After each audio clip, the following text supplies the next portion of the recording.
Os puros de coração não são aqueles que possuem na religião a realização humana. Mas os puros de coração são aqueles que buscam, de fato, o desenvolvimento da sua santificação, o conhecimento de Deus. Para efeito de estudo e melhor compreensão, nós vamos observar essa bem-aventurança nas suas duas afirmações. A primeira das afirmações é: bem-aventurado os limpos de coração, ou, em algumas versões, bem-aventurado os puros de coração. A referência primária aqui, irmãos, não é a pureza sexual. Embora a pureza sexual esteja mencionada também no versículo 28 desse mesmo capítulo. Mas essa pureza, ela se refere à retidão, está se referindo ao caráter, está se referindo a uma vida disciplinada na palavra e pela palavra de Deus. Essa pureza de coração significa a capacidade de sufocar os seus próprios desejos e de permitir o cumprimento da vontade de Deus para a sua vida. Refere-se, irmãos, a pessoa ser liberta da tirania do eu dividido. De acordo com Tiago, capítulo 4, versículo 8, nós precisamos nos achegar a Deus, e ele diz: chegai-vos a Deus e ele se chegará a vós. Alimpai as mãos, pecadores, e vós de duplo ânimo, purificai os corações.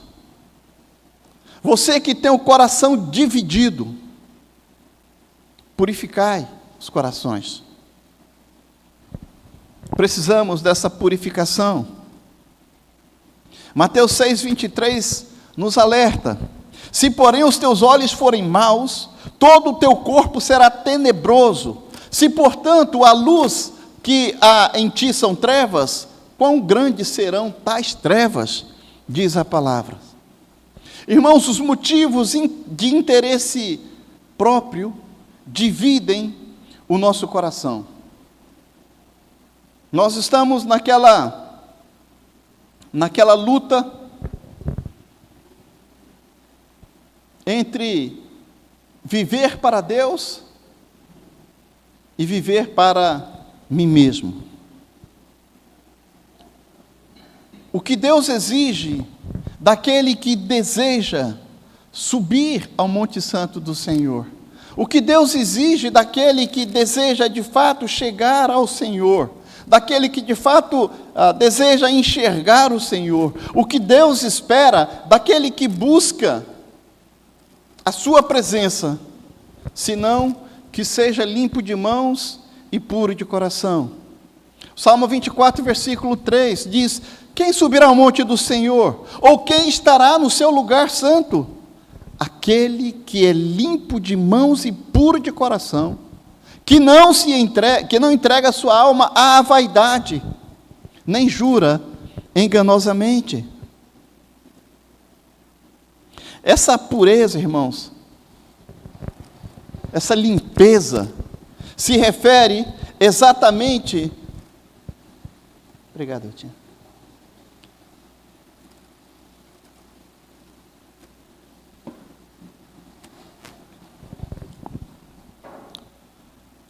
Essa pureza se refere a uma pureza interior. Sabe, isso é uma qualidade daqueles que foram purificados pelo Espírito Santo do Senhor, pela palavra de Deus, daqueles que foram purificados da imundície moral, em oposição à imundície cerimonial. Os limpos de coração são os íntegros, livres da tirania, como eu disse, do eu dividido. Porque muitas vezes nós queremos Deus, um lado quer Deus e o outro lado quer outras coisas. Na Bíblia, o coração, ele é tido como o centro da personalidade. Isso não quer dizer que ele é meramente, somente a sede dos afetos e das emoções. Nas Escrituras, coração inclui mente, emoção, vontade. Nas Escrituras, coração refere-se ao homem na sua totalidade. Jesus ele está afirmando que a pureza, ela deve penetrar em todos os corredores da nossa vida. Os nossos pensamentos, nossas emoções, nossas motivações, nossos desejos, nossa vontade. A Bíblia nos adverte sobre tudo o que se deve guardar. Guarda o teu coração. É porque dele que procedem as fontes da vida. Irmãos, nós precisamos buscar purificação em todas as áreas. Eu me lembro da história de um casal que foi a uma loja de conveniências, e aí o rapaz, ao invés de entregar para ele o pedido dele, já no final do expediente, o rapaz entregou para ele o pacote com toda a féria do dia, né? Com tudo que estava sendo arrecadado ali no dia. O rapaz inverteu os pacotes, e aí entregou para aquele casal todo o faturamento do dia. O casal pegou, entrou no carro e saiu. Lá na frente, quando eles foram abrir para desfrutar do lanche, aí descobriram, nossa, está cheio de dinheiro esse pacote. Aí eles voltaram lá na loja e disseram, rapaz, você me deu o saco errado, cara. Eu comprei um sanduíche e estou levando aqui um saco de dinheiro. E o gerente ficou muito agradecido, e o gerente disse, rapaz, eu vou chamar a imprensa aqui, porque isso é um negócio tão difícil de acontecer. Eu vou chamar a imprensa aqui, eu quero uma foto de vocês, eu vou colocar isso no jornal, vai ser a primeira página. Como vocês são honestos. Aí o rapaz chamou o gerente lá do lado e disse, rapaz, não faz isso não, eu não quero isso não. E o cara disse, por quê? Não, porque essa senhora que está comigo não é a minha esposa.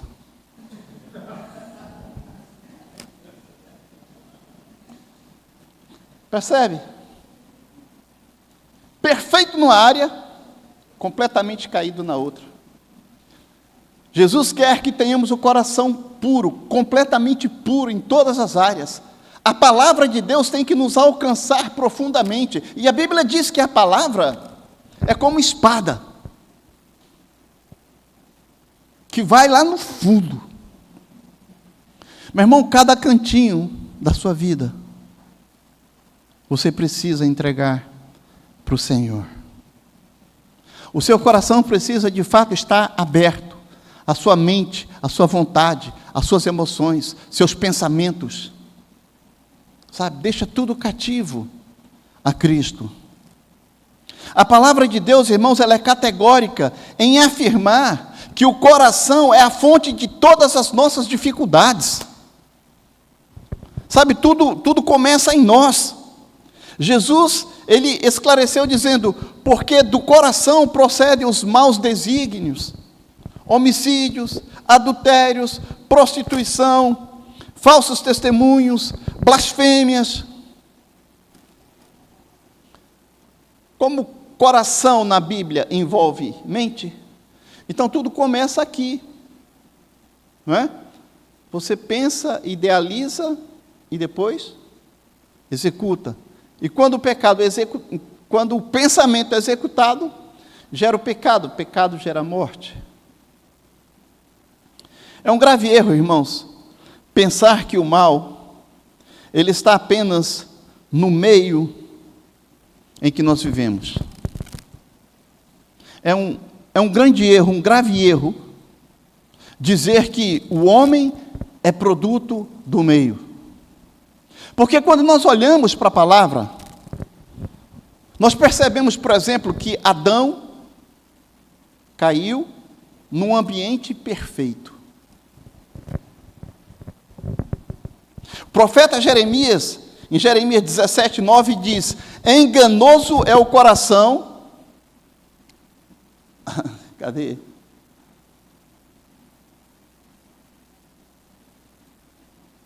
Desculpe, mas Jeremias 17:9 diz assim, enganoso é o coração, mais do que todas as coisas, e perverso.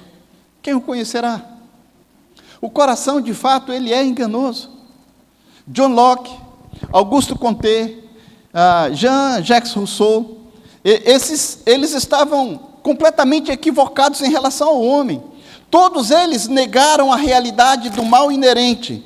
Sabe, para eles o mal estava nas estruturas. Para eles o mal estava no ambiente, ou seja, fora do homem.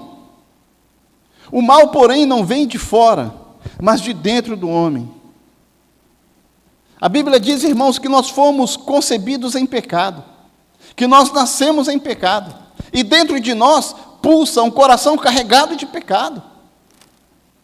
Sigmund Freud, que é o pai da psicanálise, ele diz que os nossos problemas são halógenos, isto é, gerados fora de nós. Mas Jesus diz que os nossos problemas são autógenos, ou seja, gerados dentro de nós, gerados dentro do nosso coração. O termo aqui em grego, traduzido por puro, significa sem mistura, sem fusão, sem adulteração, peneirado, sem resíduo, sem mácula. No sentido bíblico, o termo puro, ou limpo, como algumas versões traz, significa destituído de hipocrisia, uma devoção não dividida.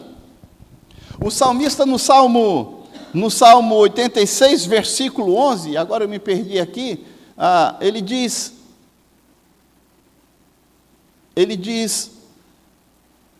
dispõe-me o coração só para temer o teu nome. Que pedido,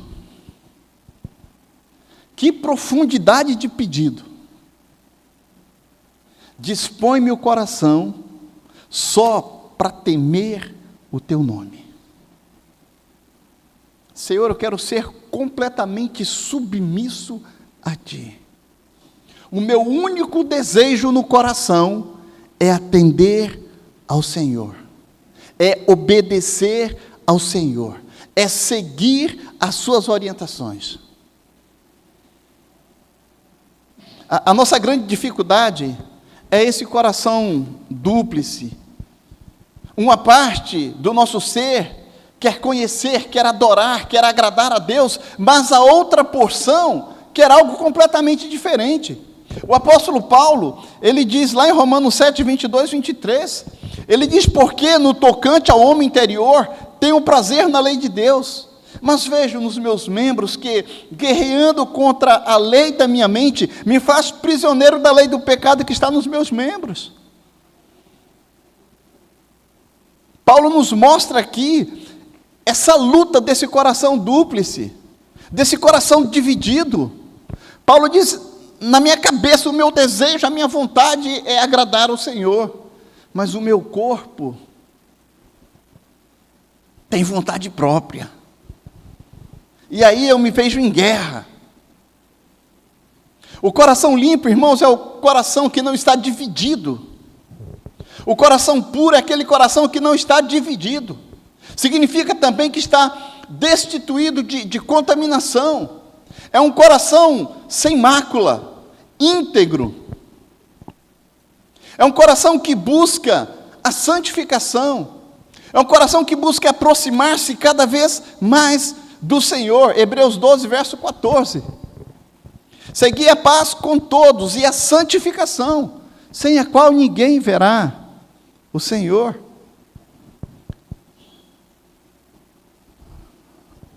O Hernan Dias Lopes, ele analisando esse texto, ele escreve o seguinte, assim, nós poderíamos sintetizar essa bem-aventurança como segue. E ele diz, bem-aventurado é o homem cujas motivações são sempre íntegras e sem mescla de mal algum, porque esse é o homem que verá a Deus. Irmãos, a limpeza, a mudança, a transformação precisa começar de dentro. Nós nos preocupamos muito com a parte exterior, com a aparência, e a verdade é que nós julgamos pela aparência, mas é o interior que precisa estar limpo, o coração precisa estar puro. Nós estamos muitas vezes com foco errado. Quem se concentraria no exterior quando o problema é no interior? Você realmente quer saber? Uma dona de casa, ela enfrenta uma depressão. Qual é a solução sugerida por amigos? Vá ao shopping, faça compras, visite as vitrines, se puder, faça uma viagem, né? Um jovem profissional é atormentado pela solidão. A sua obsessão pelo sucesso deixou sem amigos. Então seu chefe lhe dá uma ideia. Rapaz, mude seu estilo. Corte o cabelo de outra maneira, vá a algumas festas, saia com alguém. Gaste um pouco dessa grana que você juntou tanto aí, rapaz. Casos e mais casos de tratamento exterior. E qual é o resultado disso, irmãos? A dona de casa vai ao shopping. Ela compra algumas roupas e compra sapatos novos e a depressão desaparece. Por um dia, talvez. E então a sombra surge novamente. O jovem profissional adota um novo estilo e o povo nota, enquanto o estilo é novidade. Então ele tem que correr para comprar mais coisas e para não parecer que está fora de moda. Exterior polido, interior corroído. Mudança externa, deteriorização interna. Uma coisa é clara, mudanças cosméticas atingem apenas o superficial.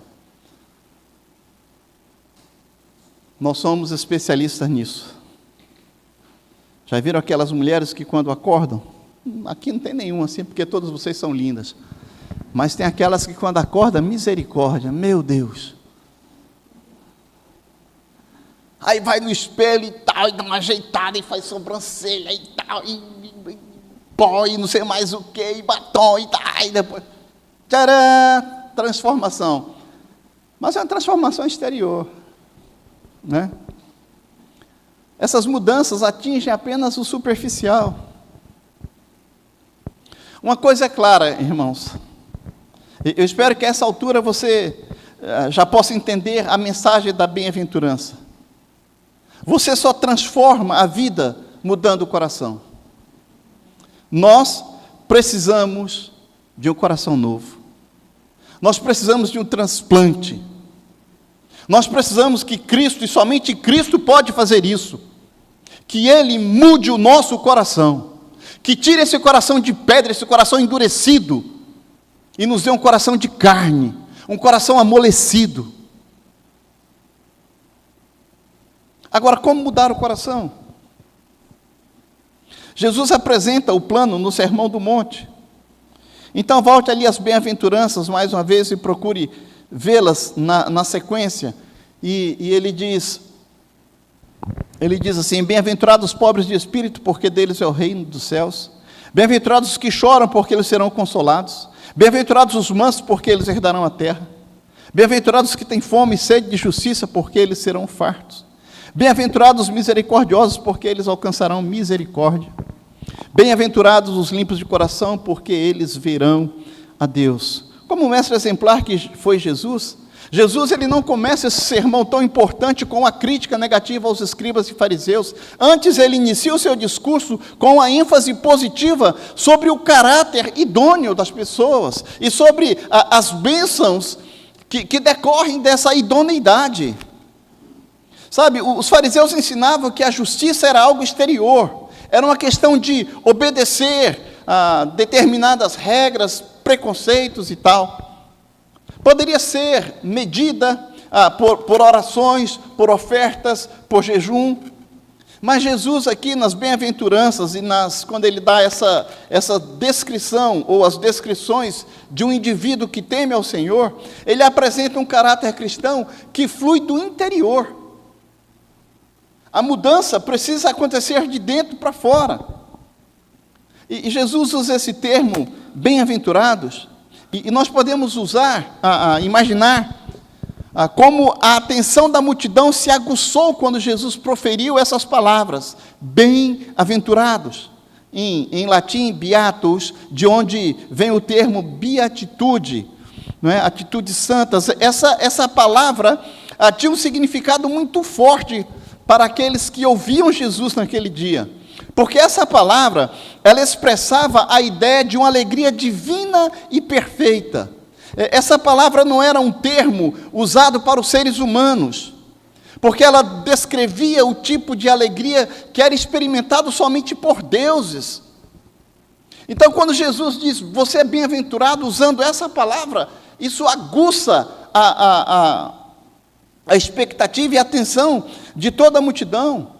Porque essa bem-aventurança, ela sugeria uma satisfação, suficiência interior, que não dependiam das circunstâncias externas para se ter alegria.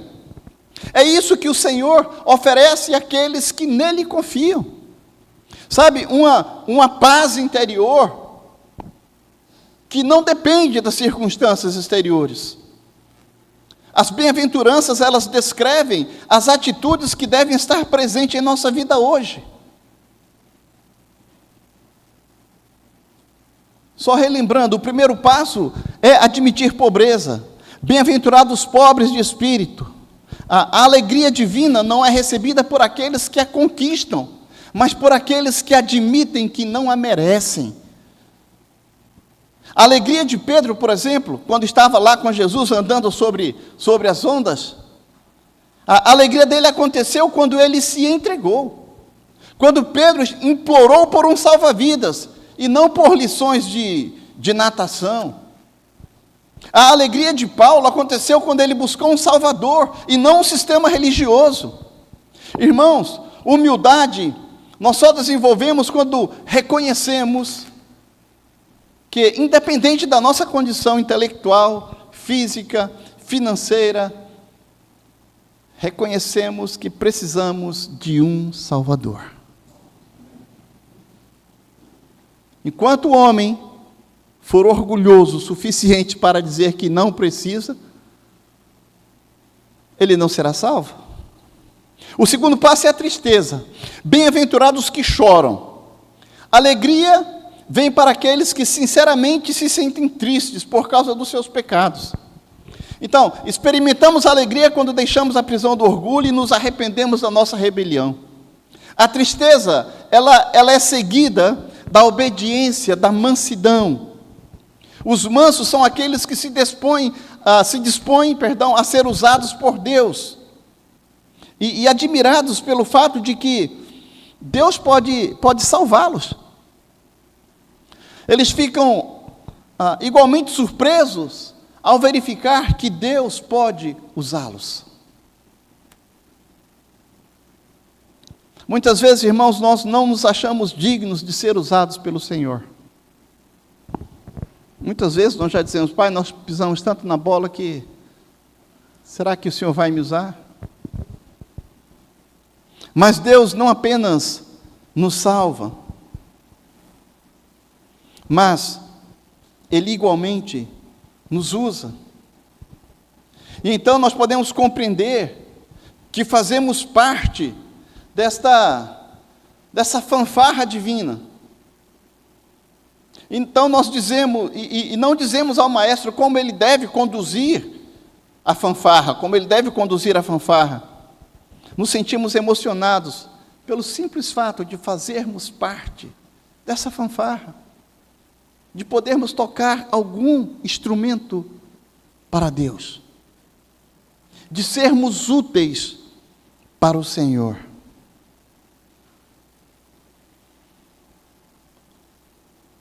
Qual é o resultado desses 3 passos? É o quarto, fome. E você nunca viu nada semelhante ao que está acontecendo. Você admite seu pecado e é salvo. Confessa sua fraqueza e adquire força. Diz que está arrependido e encontra perdão. E esse é um caminho fascinante, imprevisível, cheio de encontros agradáveis. E pela primeira vez na vida, você se apega a algo positivo.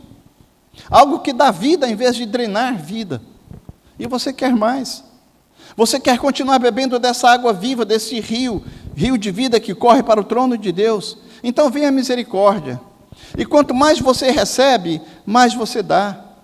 Você acha fácil conceder graça, porque reconhece o quanto de graça você tem recebido. O que foi feito por você não se compara com aquilo que você possa vir fazer por Deus.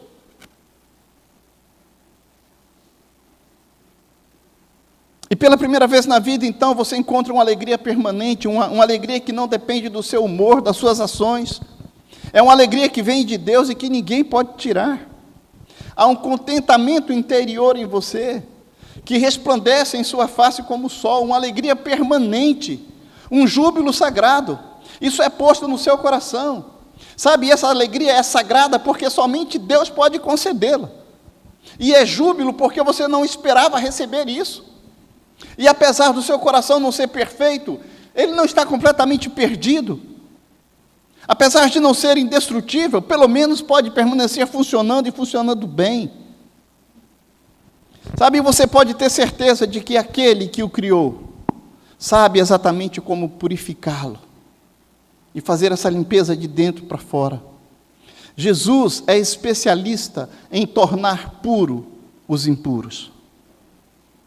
Bem-aventurados os puros de coração. A segunda parte dessa bem-aventurança, ela diz, porque eles verão a Deus.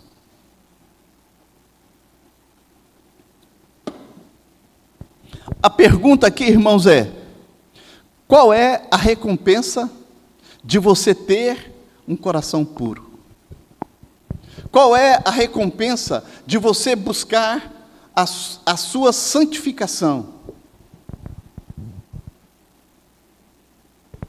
Ver a Deus. Essa é a sua recompensa, a maior de todas.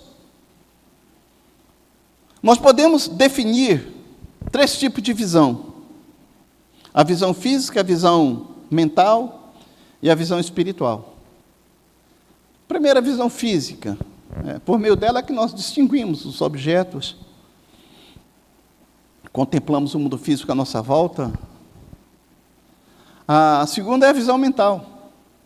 Essa é a visão dos cientistas, a visão dos poetas. Essa faculdade ajuda os homens a descobrirem as leis da ciência e fazerem analogias e conexões com as mais variadas ideias.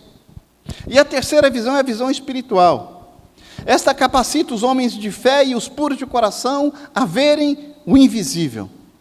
Deus é invisível, mas os puros de coração verão a Deus. Essa gloriosa recompensa dos puros de coração,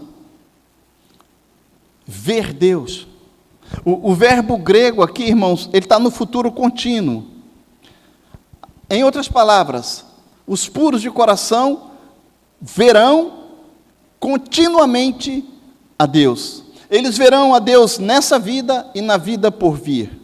Agora vemos Deus pela fé. Agora nós o vemos nas obras da criação, da providência, da redenção. Mas então nós o veremos face a face.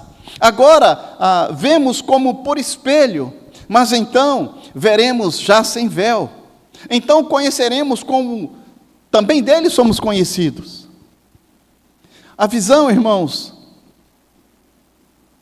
na vida do porvir, a visão de Deus na vida do porvir, é o céu dos céus. A Bíblia tenta descrever com palavras humanas aquilo que é indescritível, não é? O nosso futuro lar, e não há palavras para isso. A Nova Jerusalém, as ruas são de ouro, as casas de metais preciosos, não sei. A Bíblia não consegue, não existe palavras para definir aquilo que nós iremos contemplar. Embora nós possamos nos deleitar por fazermos parte dessa incontável assembleia dos santos, embora a nossa união aos coros angelicais venha a ser uma grande glória, a maior de todas as glórias, a maior de toda a recompensa será a visão que teremos de Deus. Essa é a promessa mais consoladora, ver o Senhor.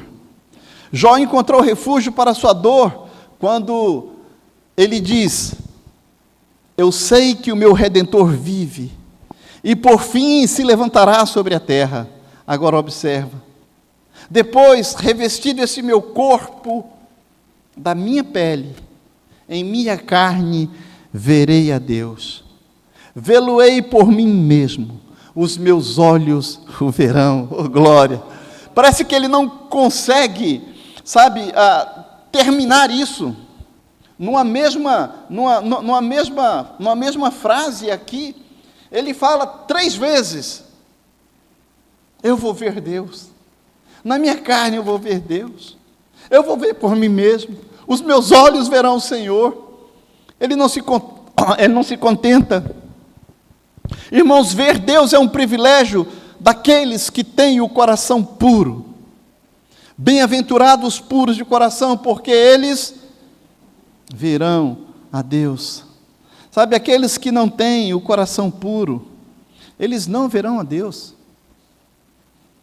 A Bíblia diz que nós devemos buscar a santificação, devemos buscar ter paz com todas as pessoas, que isso é primordial, é essencial para que possamos ver Deus. Já lemos esse versículo.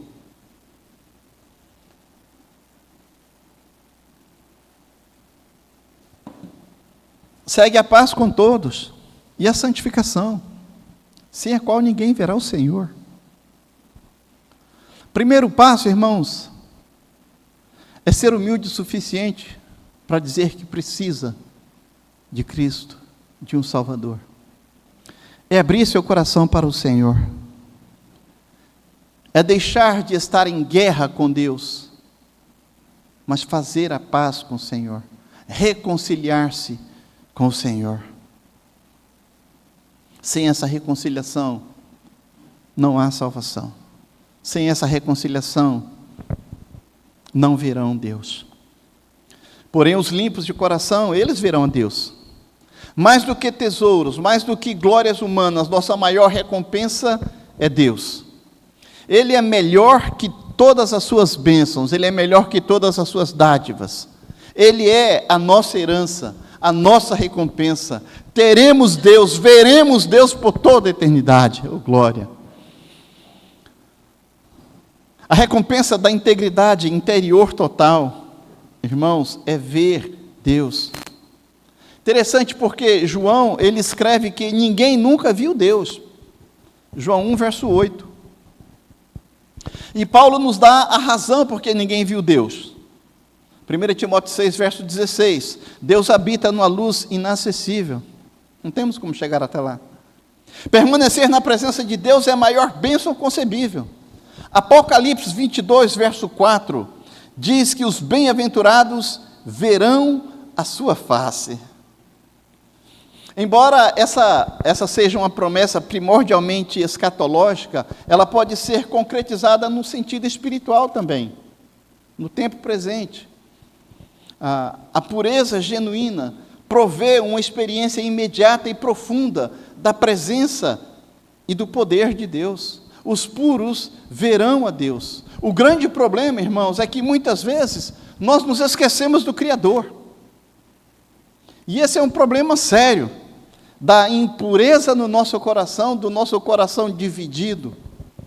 Nos esquecemos do Criador. Nós temos uma igreja, nós temos uma religião, nós temos um credo, mas muitos não têm um Deus.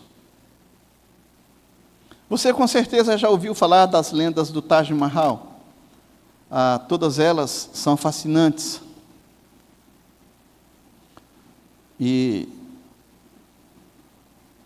Mas há uma que nos persegue. E essa lenda diz que a esposa favorita do imperador mongol Shah Jahan morreu. A esposa dele morreu. Ele ficou arrasado.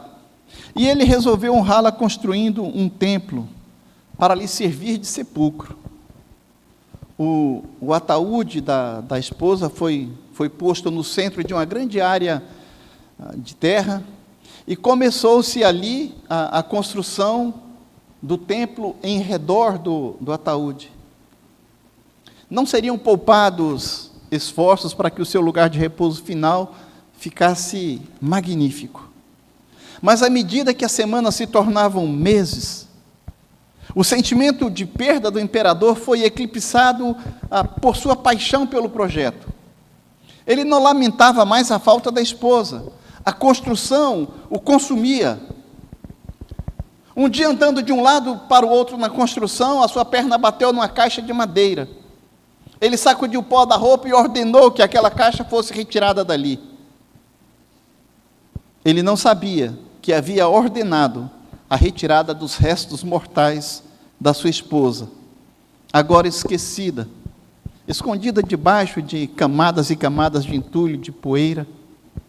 A pessoa a quem se pretendia homenagear com o templo fora esquecida. Mas, de qualquer maneira, o templo foi construído. Difícil de acreditar? Talvez, no mínimo, estranho. Pode alguém construir um templo e esquecer por que o construiu? Pode alguém construir um palácio e esquecer o rei? Pode alguém esculpir uma imagem e esquecer o herói?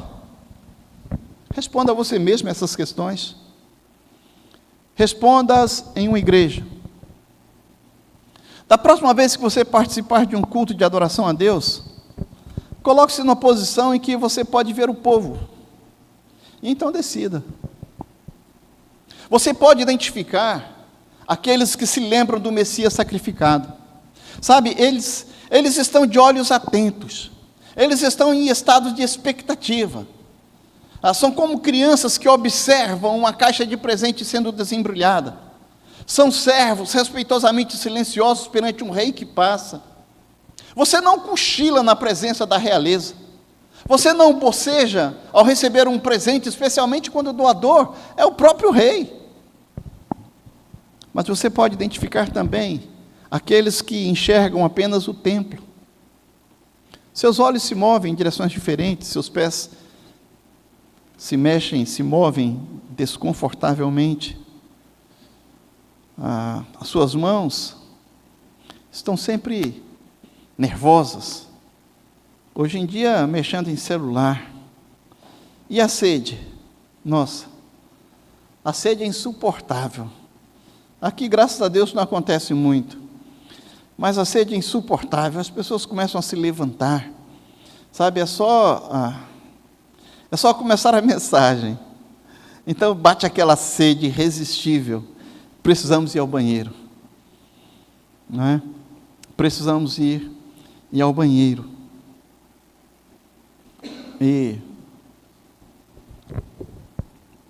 Mas sabe de uma coisa? Não importa quanto tentem manter a sua admiração vasculhando o lugar. Seus olhos começam a se dispersar. Todos os templos, irmãos, mesmo Taj Mahal, ou esse templo aí que está sendo construído pela Igreja Universal aí, como é o nome? Templo de Salomão. Todos os templos perdem o brilho depois de algum tempo. Os admiradores do templo, irmãos, eles não ficam entediados. Eles amam a igreja. Eles podem falar dos programas. Eles até elogiam o pastor. Eles não perdem o interesse. Eles põem suas melhores roupas e vêm toda semana. Mas mesmo assim está faltando alguma coisa. Aquele a quem uma vez decidiram honrar, não é mais visto há muito tempo. Mas os que têm visto o Deus que decidiram honrar, não podem esquecê-lo. Eles o encontram apesar do templo e não por causa do templo. Eles retiram a poeira e se colocam em pé diante do seu túmulo, do túmulo vazio. Sabe, irmãos, há os que constroem templos e há os que buscam o Salvador. Nós os encontramos nas mesmas igrejas, nos mesmos bancos, nas mesmas cadeiras, às vezes com roupas semelhantes. Um vê a estrutura e diz: nossa, que igreja grande.